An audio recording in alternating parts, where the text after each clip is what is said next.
Never has unemployment been so high for so long, and as a result, more than 16 million kids are living in poverty, the most since 1962.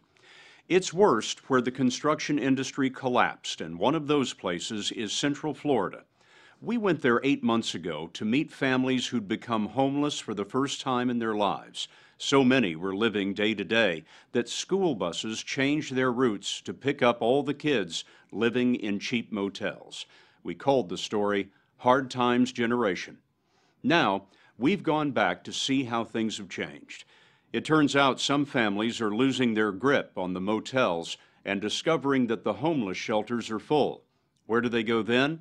Well, they keep up appearances by day and try to stay out of sight at night, holding on to one another in a hidden America, a place you wouldn't notice unless you ran into the people that we met in the moments before dawn. The story will continue in a moment.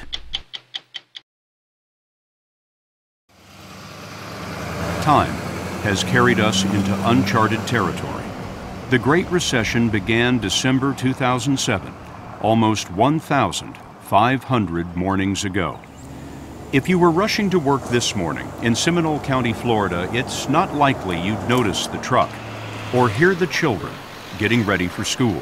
In the clear bin, we have dirty laundry. In that one, there's tools that we might need.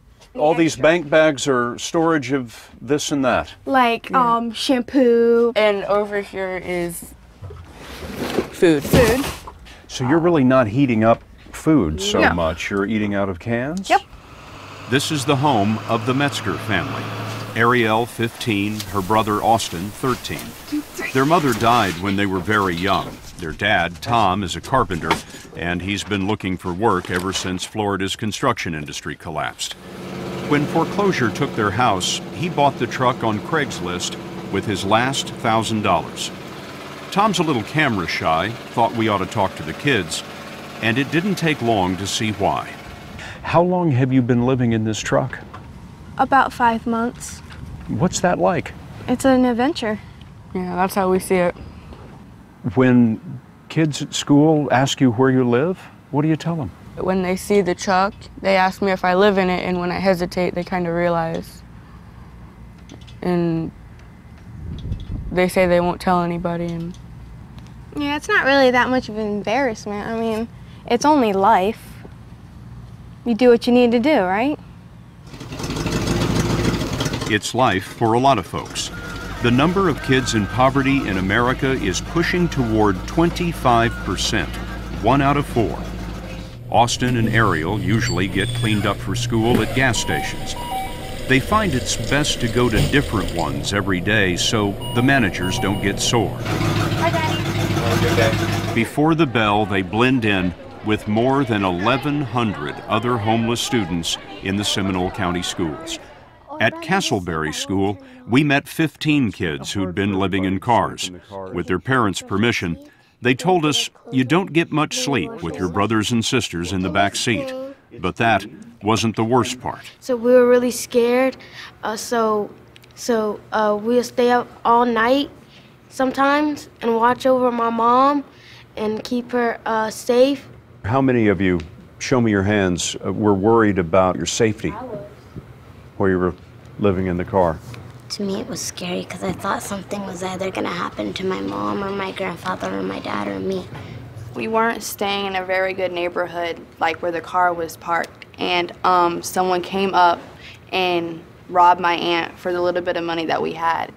Well, I worried that someone would just break in and steal my mom's purse.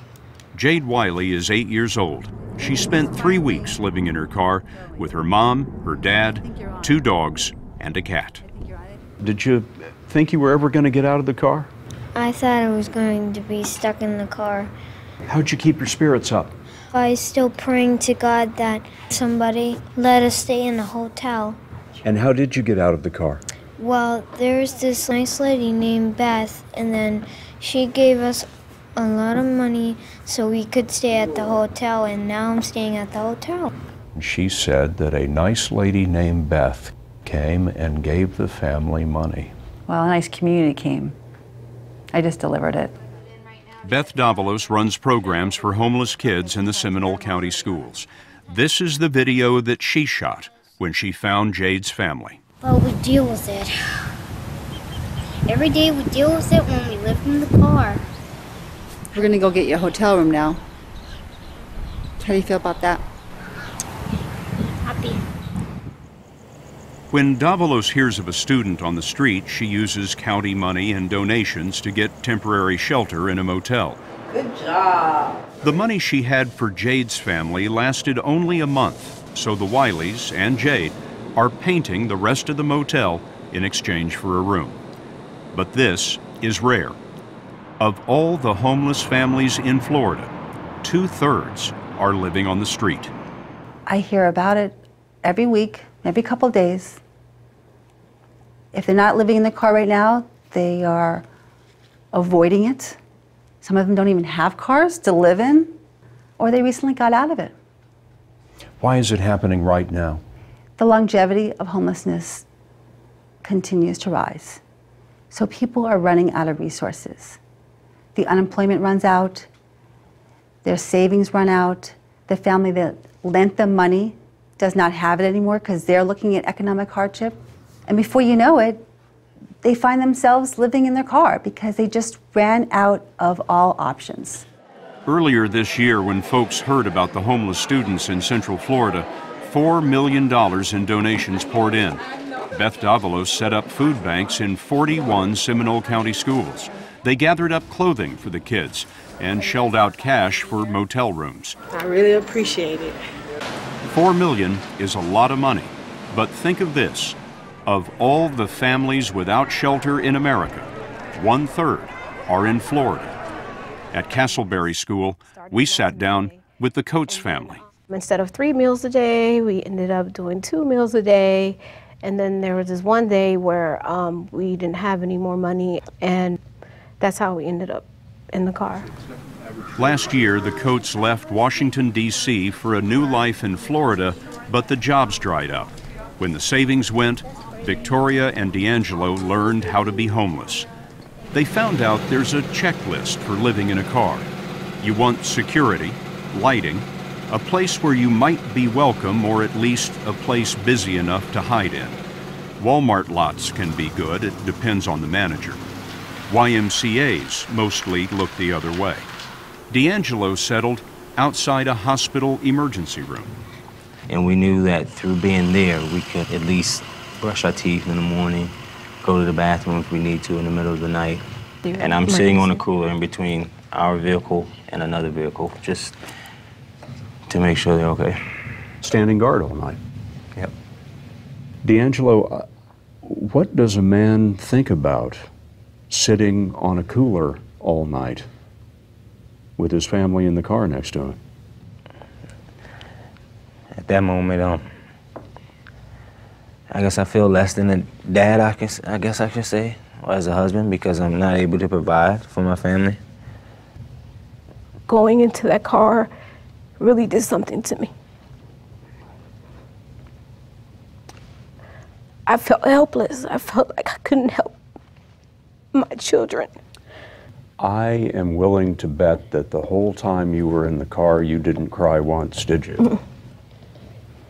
Not in front of these guys.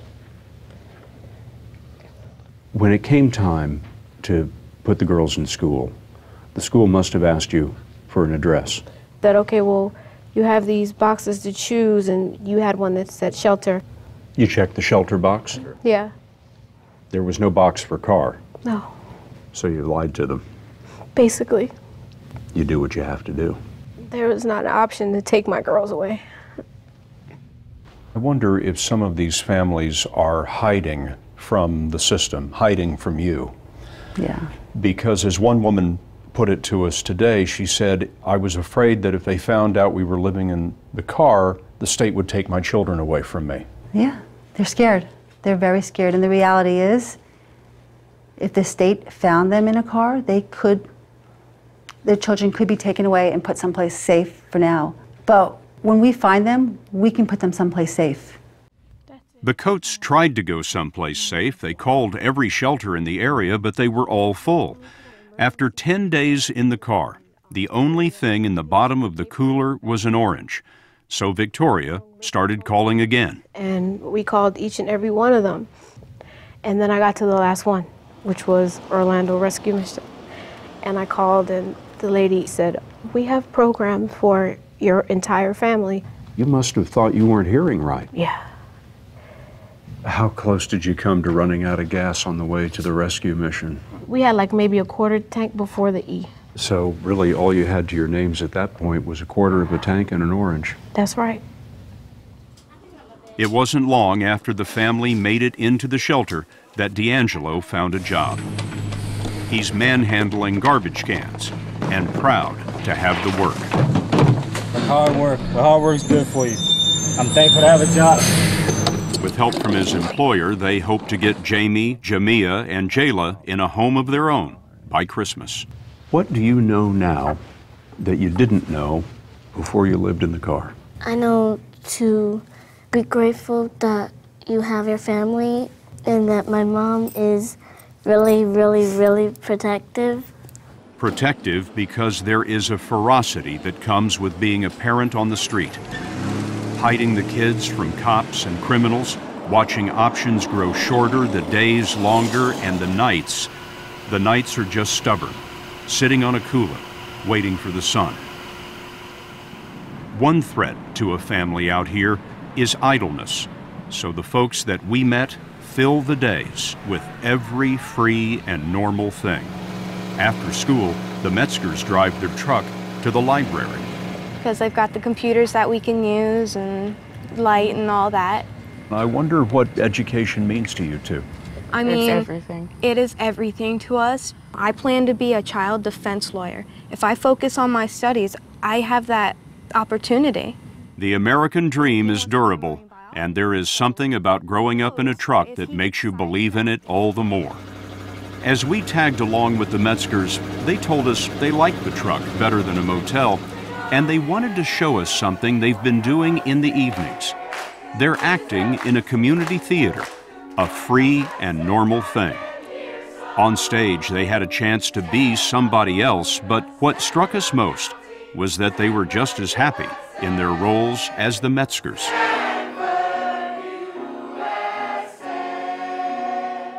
Before the truck, I always saw all these homeless people and I would feel so bad for them.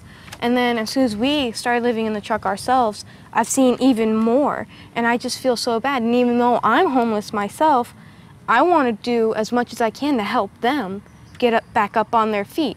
You sound very adult to me. She is. She likes to take over. And you too, a little bit, Austin. You had to grow up pretty fast. Yeah. Yeah.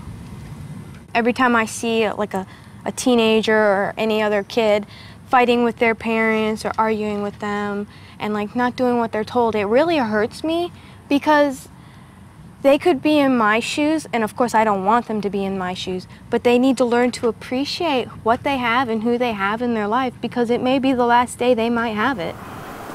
At the end of this day, when the play was over and the kids were ready for bed, Tom Metzger judged the lighting behind the theater and decided this was as good a spot as any in Seminole County to make a home for the night.